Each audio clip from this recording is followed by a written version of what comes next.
presentation.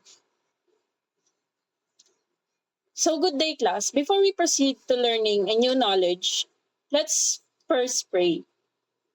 Amen. So, let's settle down.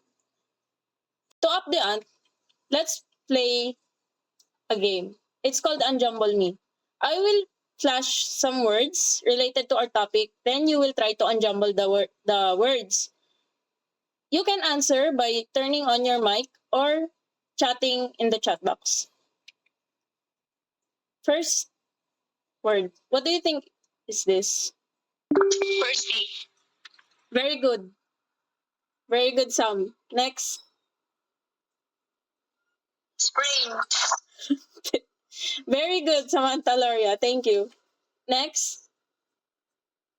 Injury. Yes, that's right. How about this one? Dislocation. Thank you, Pia. Next word. Pain relief. Okay, very good, class. So, what do you think is our topic for today? First aid, ma'am. Very good. So, let's talk about first aid in physical activity and sports settings.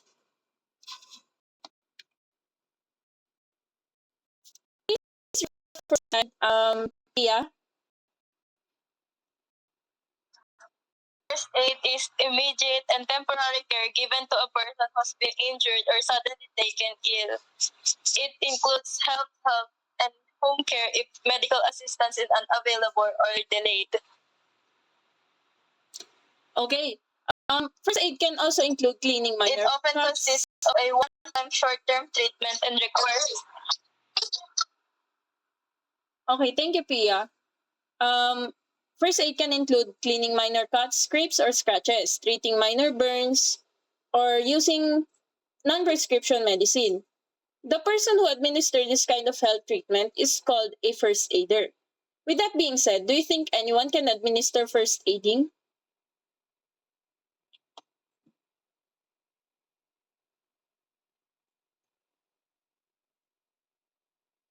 So, actually, yes, anyone can be a first aider as long as, or if, and only if, they have basic knowledge about it. It is because sometimes an injury that seeks first aid is not as simple as those cuts, sprains, etc. And a more knowledgeable aider must come into play. Gets nyo ba? ma'am. Okay, next slide. What are the 3 P's in first aid? Provide pain relief, prevent injury escalation, and promote recovery. So, giving first aid provides pain relief. Why do you think so? Why do you think so? Any ideas, class?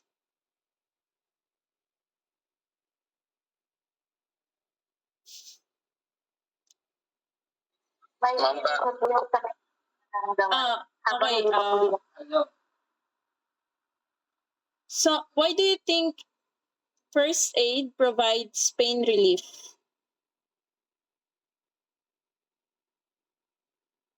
I think, ma'am, para po maibsan yung sakit na nararamdaman ng isang tao habang hindi pa po dumarating yung emergency or yung ambulance para madala sa hospital. That's right. First aid is used to prevent the escalation of illness or injury. Gaya nga na sinabi ni Marjorie, para maibsan yung sakit na nararamdaman, yung sakit na nararamdaman ng isang tao habang hindi pa dumadating yung professional help. Thank you for that spontaneous answer. So remember this, in applying first aid, it is already a vital element to promote recovery because you only not relieve the present pain, but you did prevent further injury. So next slide. Here are the types of injuries usually common in sports settings. First is sprain. Please read, Sam. Sprain, an injury to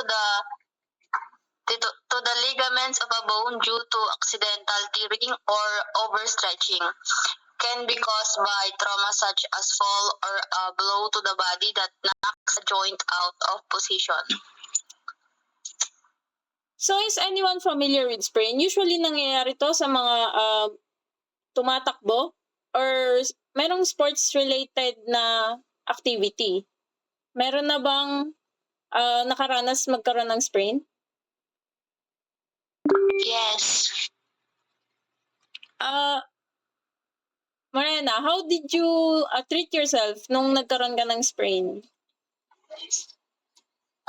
Nung nagkaroon po ako ng sprain is ginawa po sa akin first treatment po sa akin ng mga first aider is nilagyan po nila ako ng yelo.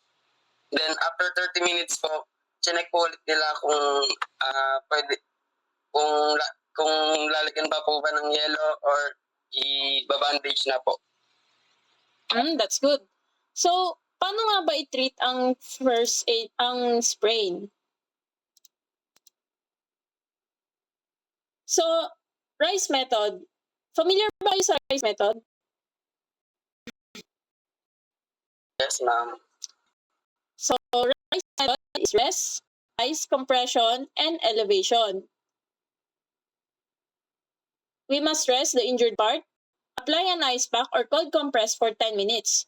Usually, cold compress is applied for 10 to 15 minutes only kasi pwede magkaroon ng cold burns. Compression, use elastic bandages for at least 2 days. Ito yung sinasabi ni Morena na tinitingnan kung dapat pa bang bendahan yung sprain niya. And lastly, elevate the injured part. Next is heat exhaustion. Please read Marge.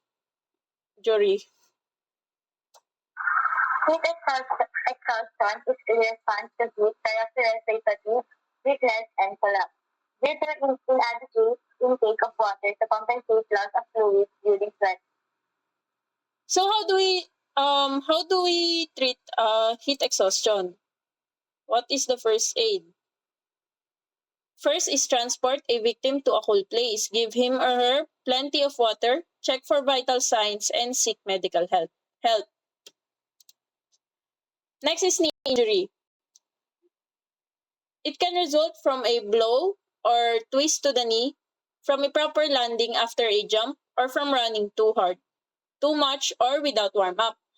Kaya importante ang pag-warm up before playing or doing a physical activity. So how do we, paano natin i-approach ang knee injury? Please read Pia. Stop your activity immediately. Do not work through the pain.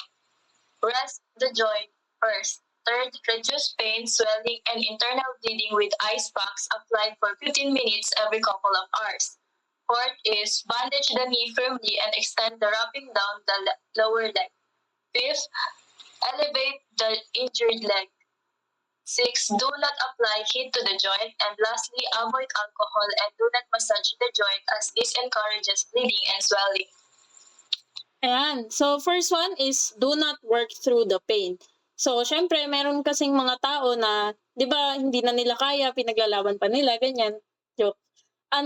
Parang, wag mo nang pilitin yung sarili mo kung alam mo na sa sarili mong masakit na. Dapat dyan, ipahinga na. Next is fracture. So fracture is a break or a crack in the bone that can occur from either a quick one-time injury to the bone, which is acute fracture, or from repeated stress to the bone over time, stress fracture. So fracture is a serious type of injury. Pwedeng merong 2 types ng fracture. Yung isa ay yung tumatagos siya sa balat talaga. Yung nakikita na yung buto. Tapos meron naman yung inside lang siya, which is parang hindi siya ganun ka-visible. So how to approach fractures? First is to check the vital signs. Do not move the injured part. Stop bleeding. If you have to move the person, immobilize the broken part by splinting, and seek medical help immediately. So, splinting, is anyone familiar with the term splinting or splint? No, ma'am. Oh, okay. If not, splinting is used to as as my PowerPoint have said, immobilize a broken part. Pwede siyang maging parang kumbaga pinaka-guide ng part ng katawan. It can either be a ruler or a wood na pwedeng kumbaga support dun sa broken na part. Any questions so far?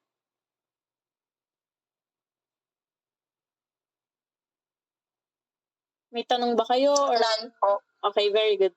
So, dislocation, it is a condition in which bones are practically or completely pulled out from its position.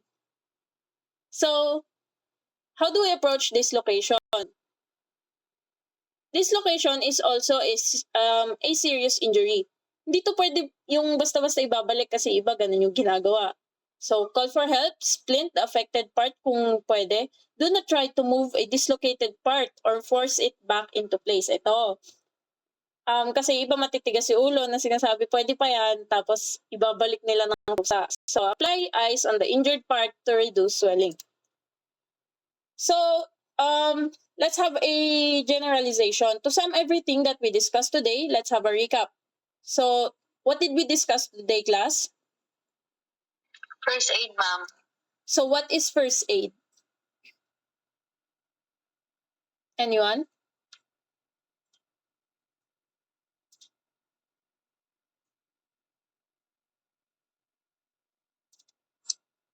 Ma'am, ginagawa po siya para ma-relieve yung pain habang hinihintay po yung actual na maggagamot po sa na-injured.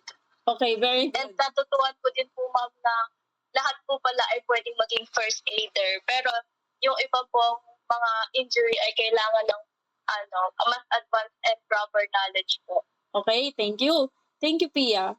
Very great answer. How about give me a common injury that we discussed earlier on and how to apply first aid to it?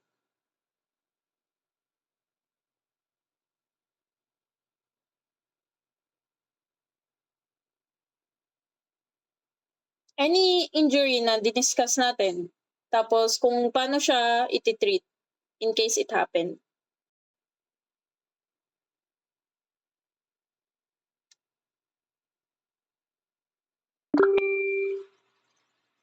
Morena,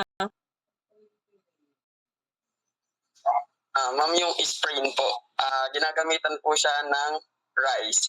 Ibig sabihin po, R means rest, I means ice, R means see?